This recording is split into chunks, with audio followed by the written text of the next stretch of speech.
Station کے ساتھ یہ وہ پہاڑی ٹیلا ہے جو تجلی گاہ کے نام سے مشہور ہے، جہاں کلندر پاک نے سرکار کو اس مزاج کی مشق کے لیے بھیجا تھا۔ اس جگہ کا واقعہ کچھ یوں ہے کہ آج کی شب یعنی 15 رمضان المبارک جب سورہ مزمل کی تلاوت کر رہا تھا، میں نے دیکھا کہ فجر کا سماں ہو گیا اور پہاڑی کے ارد گرد بے شمار کرسیاں بچھ گئیں، اور پھر ان کرسیوں پہ بے شمار بزرگ عربی لباس میں ملبوس رونق افروز ہوئے۔ 13 آدمی میرے قریب کھڑے کر دیے گئے اور ایک صدا آئی، آج چناؤ ہونے والا ہے۔ وہ آدمی مجھ سے کافی بڑے تھے، کسی نے صرف کپڑے کی دھوتی اور کسی نے درختوں کے پتوں سے اپنا جسم ڈھانپا ہوا تھا۔ معلوم ہوتا تھا کہ عرصہ سے جنگلوں میں چلے وظیفے کر رہے ہیں۔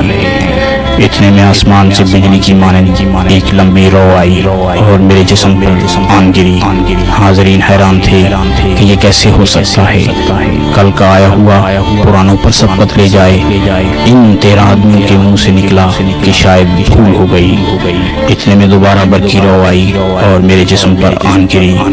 ان 13 آدمیوں میں سے کسی نے غصہ سے، کسی نے حیرت سے میری طرف دیکھا اور چلے گئے۔ اس واقعہ کے بعد میرا جسم سخت بھاری ہو گیا اور میں بغیر کوئی مشق کیے لیٹ گیا۔ بال بال سے اللہ کی آواز سنائی دے رہی تھی، حتیٰ کہ دل سے ایسی سریلی آواز آ رہی تھی جیسے کوئی بچہ اللہ پڑھ رہا ہے۔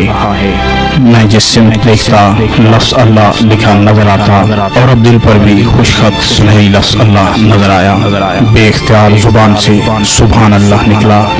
آج کے بعد کئی قسم کی مخلوق اور کئی بزرگوں کی ارواح مجھے دیکھنے کے لیے آتے۔ سردیوں کے موسم میں سرکار گہر شاہی کو لال باغ میں اس درخت کے نیچے بیٹھنے کا حکم ہوا۔ یہی جگہ آپ کی چلہ گاہ کے نام سے مشہور ہے۔ بعد میں آپ کے مریدین نے 4 دیواری بنا کے چلہ گاہ کو محفوظ کر لیا۔ چلہ گاہ کی دائیں جانب کلندر باغ رحمۃ اللہ علیہ کی چلہ گاہ ہے۔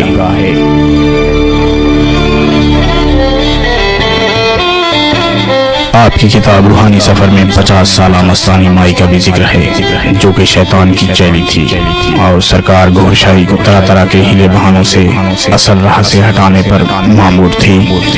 سرکار کی چلہ گاہ کے ساتھ ہی اس جگہ مستانی مائی کی جھونپڑی ہوا کرتی تھی۔ لال باغ میں یہ وہ چشمے ہیں جہاں سرکار گہر شاہی وضو کے لیے ان راستوں سے آتے تھے۔ اسی چشمے کے پاس جو کھجور کا درخت ہے، روضہ رسول صلی اللہ علیہ وسلم کی آمد کا واقعہ رونما ہوا تھا۔ سرکار گہر شاہی فرماتے ہیں کہ رات کے تقریباً 3 بجے ہوں گے، ذکر کی مشق کے بعد کھڑے ہو کر درود شریف کا ورد کر رہا تھا۔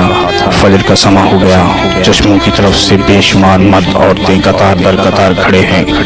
سوچتا ہوں کہ آج کوئی بڑا مرتبہ ملنے والا ہے، یہ لوگ مجھے دیکھنے کے لیے آئے ہیں، لیکن خیال آتا ہے کہ ان کی پشت میری طرف ہے، یہ کسی اور کا انتظار کر رہے ہیں۔ مغرب کی طرف سے ایک سبز رنگ کا روزہ اڑتا آ رہا ہے اور جہاں لوگ جمع ہیں وہیں اتر گیا۔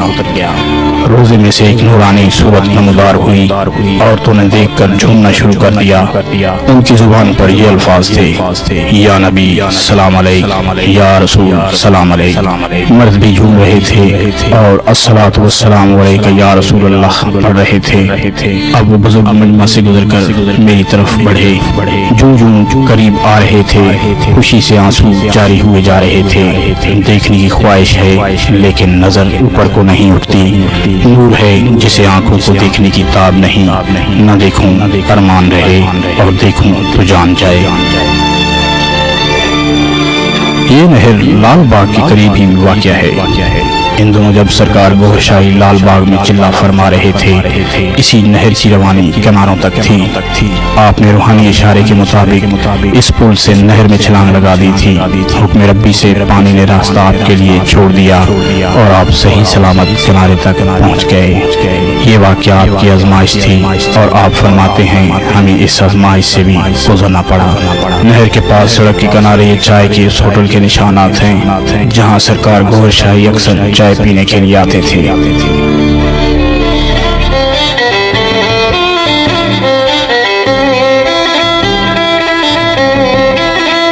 جامشور ٹیکسٹ بک بورڈ، جس کے عقب میں سرکار گوھر شاہی نے اس جگہ جھونپڑی ڈال کر ذکر قلبی اور آصف وغیرہ کی دم کا سلسلہ شروع کیا۔ وہ لوگ جو صحیح سے واقفیت